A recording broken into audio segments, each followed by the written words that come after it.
Quando falamos de consagração, a primeira coisa a destacar é que consagração nos leva além da obrigação.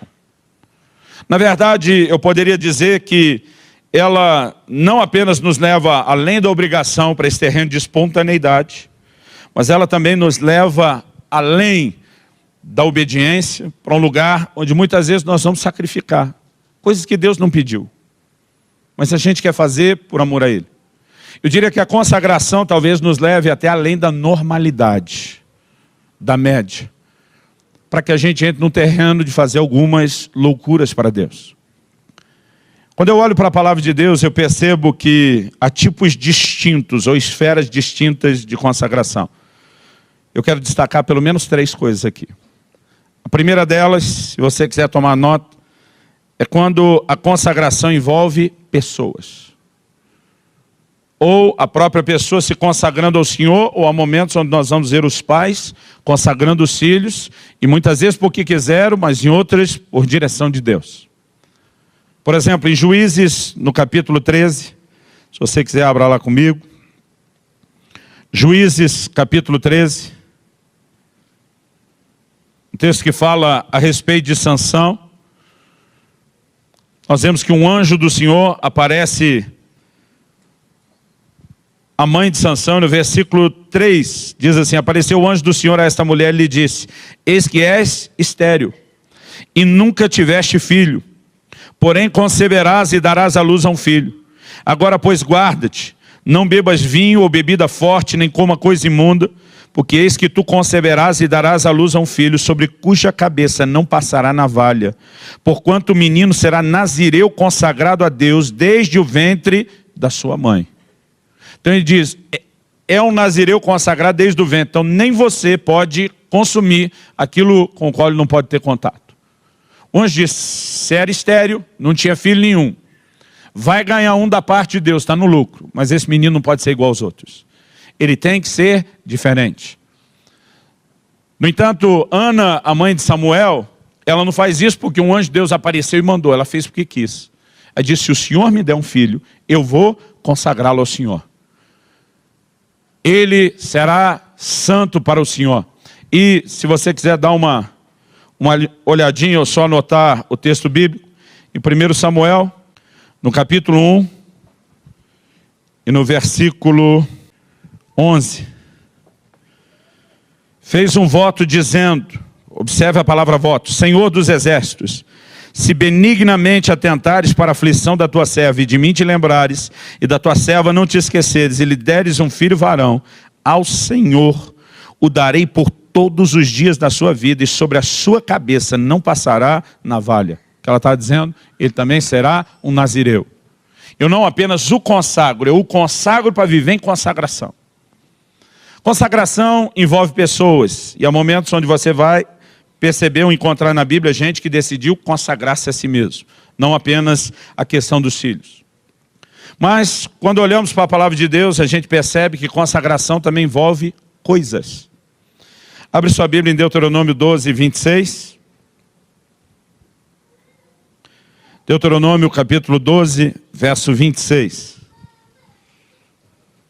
O texto diz, porém, tomarás o que houveres consagrado daquilo que te pertence, e as tuas ofertas votivas, e virá ao lugar que o Senhor escolheu. O texto diz, você vai tomar daquelas coisas que você consagrou ao Senhor. Muitas vezes as pessoas faziam isso por decisão. Simplesmente como uma forma de declarar o valor e o lugar que Deus tinha no coração de cada um.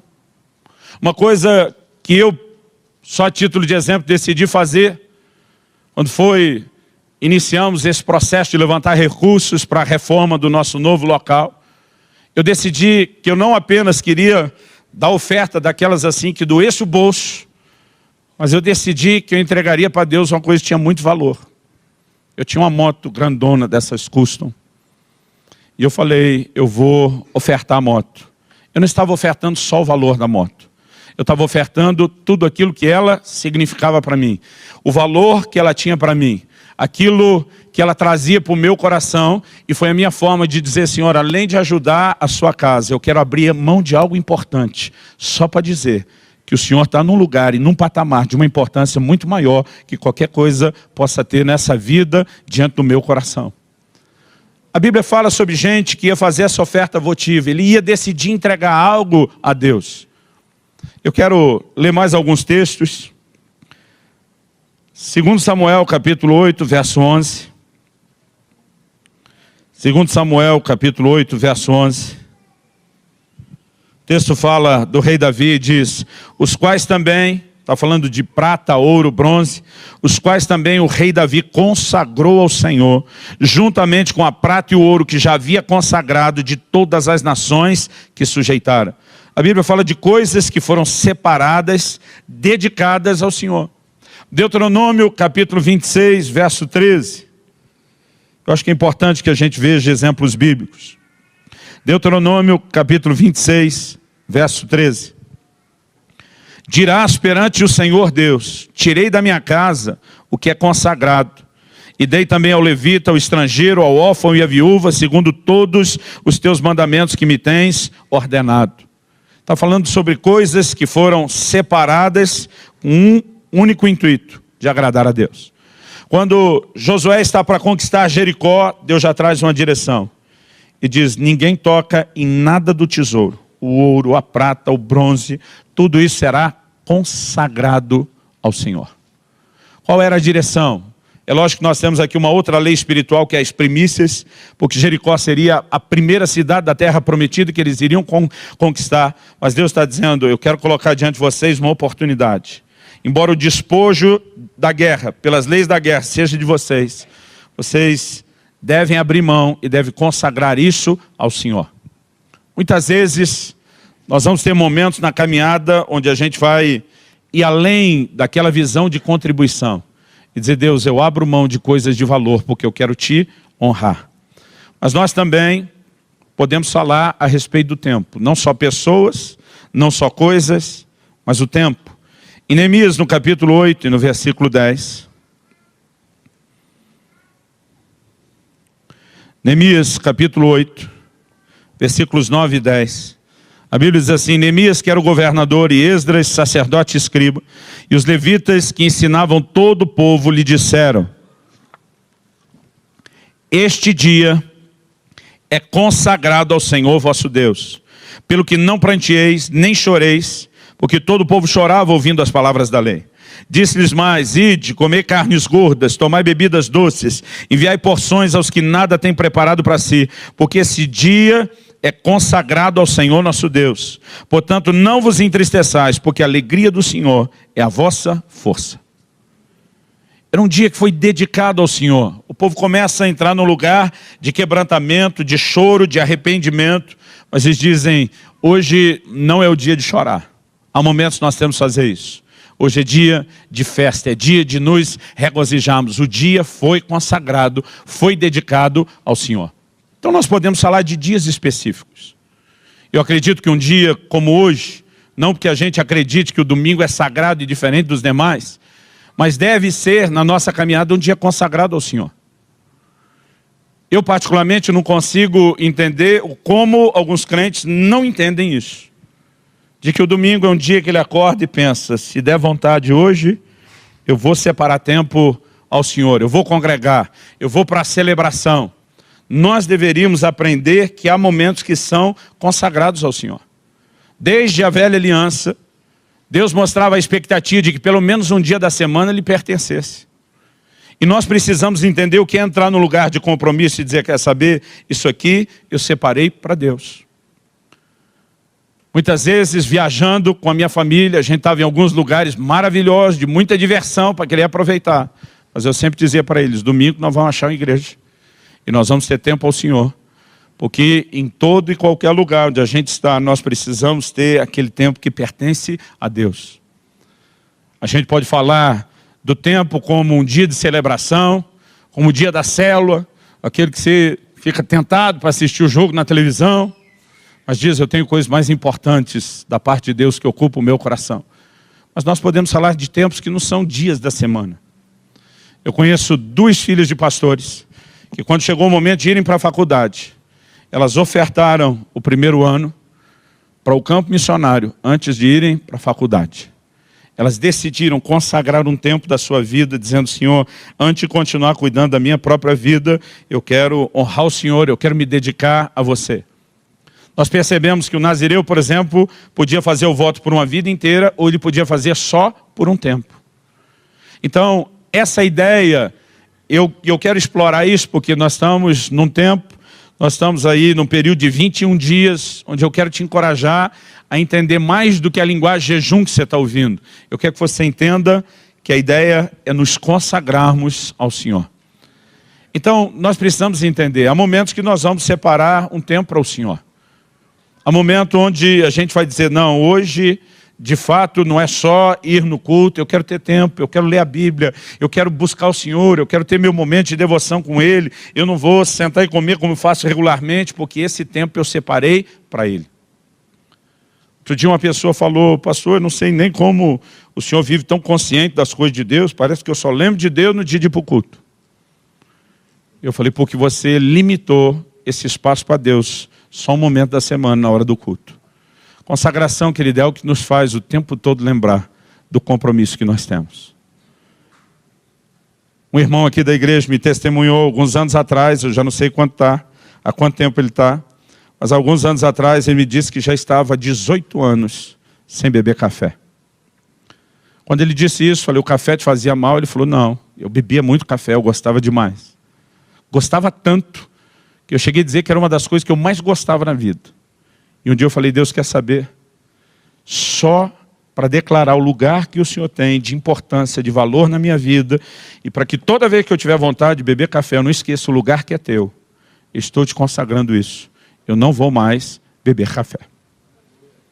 O que essa pessoa está fazendo, querido? Não é apenas algo que alguém possa olhar e dizer irracional. Ela está não apenas fazendo a declaração de amor, ela não está apenas abrindo mão de algo de valor na sua vida para dizer o lugar que Deus tem, mas ela mantém uma recordação. Existem coisas que nos fazem lembrar. Eu, por exemplo, de vez em quando olho para a minha mão esquerda e vejo, a aliança que eu carrego aqui, isso não é só uma advertência para os outros, é um lembrete para mim, de que alguém com quem eu estou comprometido, alguém a quem eu preciso me dedicar, que eu preciso me devotar. E eu quero que você entenda que a visão de consagração, ela também pode ser vista dentro dessa esfera, de um lembrete da dimensão de compromisso que a gente tem com Deus. Há vários exemplos bíblicos, eu queria te dar alguns. Lucas capítulo 2, verso 37. Lucas capítulo 2, verso 37. Fala de uma profetisa chamada Ana.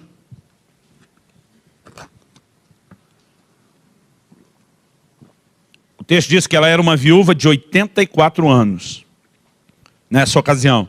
Mas o texto diz assim: essa não deixava o templo, mas adorava noite e dia em jejuns e orações. Sabe que ela passou a fazer isso só depois de velha?